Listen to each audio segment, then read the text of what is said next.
Go ahead. Hello, I'm Dave Struess, and I'm an old Alfa guy, old in the sense of old in years, and I've had a lot of Alfas over the years and other Italian cars. We're going to talk here about SPICA fuel injection. The Alfas sold in America from '69 to '79 were equipped with a mechanical fuel injection, which is pretty dissimilar from other kinds of fuel injection. Much more like the fuel injection in diesels, and not much at all like electronic fuel injection, which is common in cars today. Fuel injection, briefly, is preferred because it meters fuel extremely precisely. And fuel injection is preferred, in fact it's necessary to meet EPA smog requirements, makes cars much more drivable and more power, so that's a good thing. This particular injection, however, is pretty mysterious because rather than having electronic brains controlling things, it's a purely mechanical system, so they call it a mechanical fuel injection. The 50s Mercedes 300 SLs had a mechanical injection. Some BMWs had mechanical injection for a while, and the original Chevy and Corvette fuel injection, these were mechanical systems. But they're all a little bit different. This particular system is surrounded by a lot of mystery, and even to this day a lot of things can be wrong with these things. One good thing about them is they'll run reasonably well way out of adjustment. But to get the best mileage, to get the best power, they're almost infinitely adjustable if you know how to do it. All the information is out there. There are some names that you can Google, and you can get into much more detail than we'll do here in this segment. The original guy who demystified SPICA was Joe Benson, who at one time was the technical director of the Alfa Romeo Owners Club. Currently the two big names you need to know are Wes Ingram, who still overhauls these units and provides a lot of information, including a manual. If you get serious about wanting to tune your injection, you will need that. And a fellow by the name of John Stewart, who's on the Alfa bulletin board, and he answers questions practically on a daily basis for people who have the SPICAs. So all of the stuff except total rebuild can be done at home by a person with average mechanical ability. You don't have to have electronic testing equipment or anything like that. So it's not so mysterious once you get to know it. If you think in a mechanical way, you'll like SPICA fuel injection. For a long time, a lot of people were changing the cars back to dual Weber carburetors, which was synonymous with performance Alfas for a long time for the four-cylinder engine. But SPICA really is better unless you're racing, and then I'm told it's more than adequate. So we're just going to do mostly a visual thing. We're not going to get into a lot of detail. We will talk about the TA, because that's the one thing that wears out, and it's called a thermostatic actuator. And every few years, if you have one of these cars, you'll need to buy a new one because it'll stop working. Other than that, they don't wear out much, except the pistons. There's a little piston for each cylinder, just like in a diesel pump, and those will eventually get enough wear that the unit has to be rebuilt. So let's just take a visual walkthrough of the SPICA system.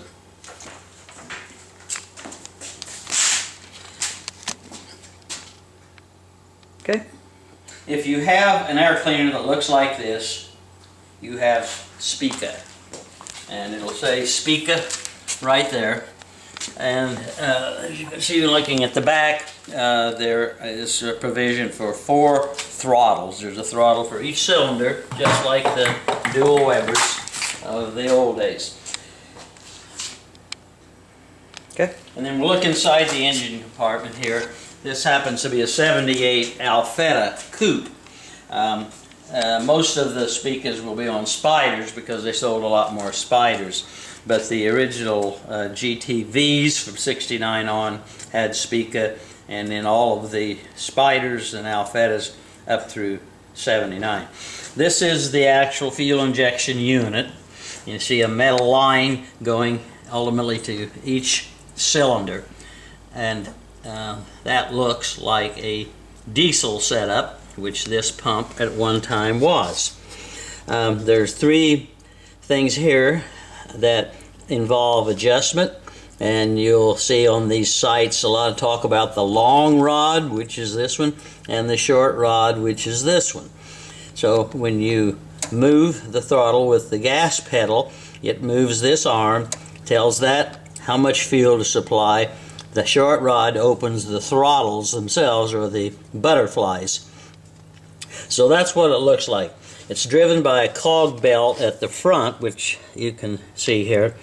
It makes access to the distributor a little more difficult than on the cars without SPICA, because those cars don't have any of that stuff in them. Fuel goes in the front here. Fuel goes out of the back down here. So it comes from the tank through this filter and on in to the front fuel inlet. Eventually what's not used comes out the front. So let's move over to the workbench.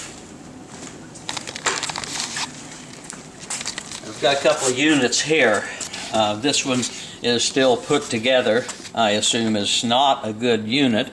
This one came off a 1980 Spider, and I never used that. The car I had Del Ordos on it, the carburetors, and this one was not working well, but I don't know exactly why.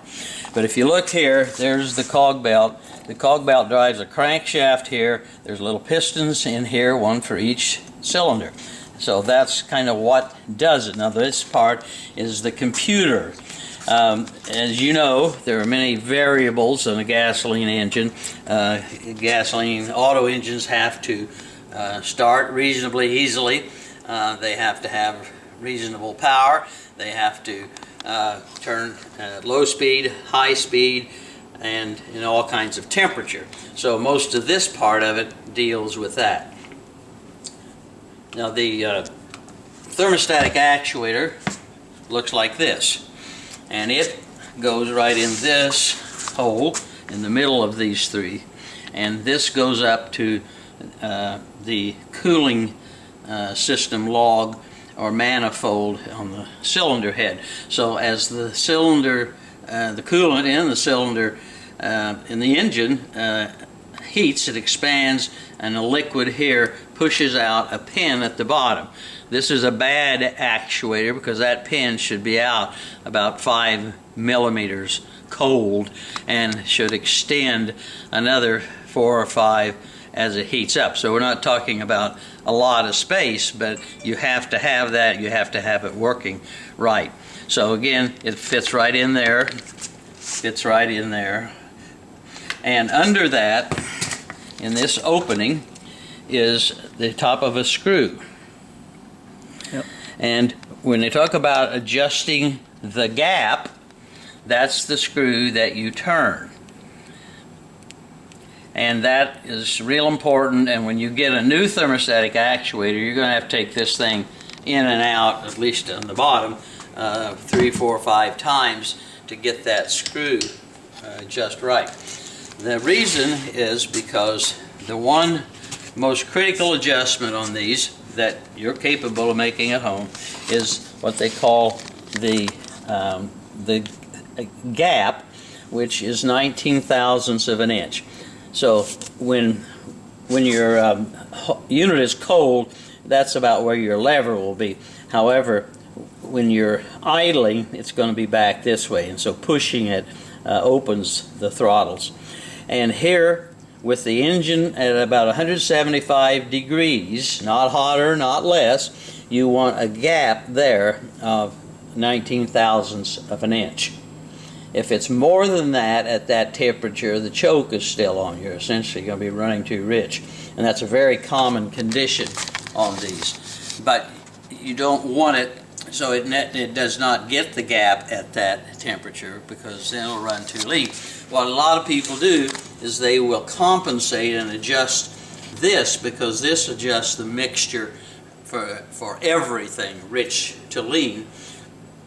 Happens to be clockwise, just leans out the car, and this way counterclockwise richens it. So if that's not working right, you can make your car run by adjusting here, but you're going to have some kind of a problem. You're not going to have an ideal idle, you're not going to have an ideal fuel ratio through all of the different ranges. So when we talk about what adjustments are doable at home, of course you can take this whole pump off the block. That's where it where it bolts on. It's got oil passages there because it has to have lubrication inside.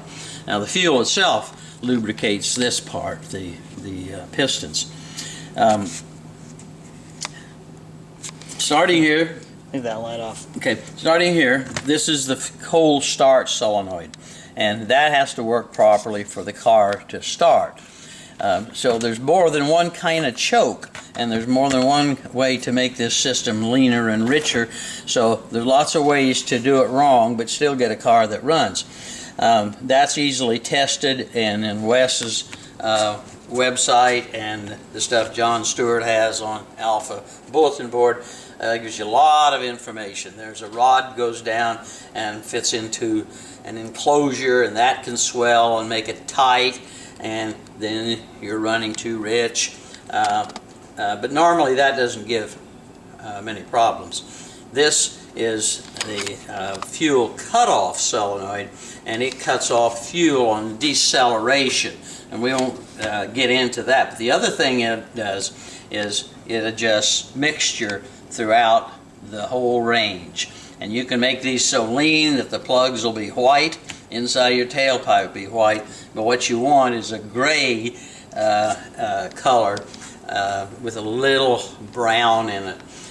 If your tailpipe is black, not from oil, but black, and your plugs are black like my car was before I got a new TA recently. That's how they'll look, and then they'll foul and miss and carry on. These are perfectly good plugs, but my car was running too rich.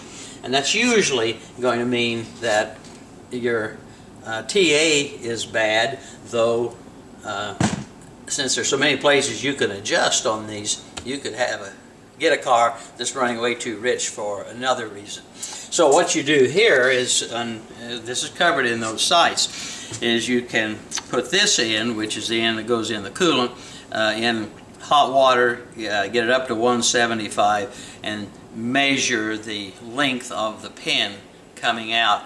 And you have to start with a pin going out about 4 or 5 millimeters, and then extending another 5 or so. There needs to be from this surface, this mounting surface, to the end of that pin at an engine temperature of 175. That needs to be about 29 millimeters. Now you could be off on several of these things and the car will still run, but you may not be getting nearly the optimal performance because of that. We won't get much into what's inside these, but I do have one that's apart. The insides have been taken out of this one. This is the fuel.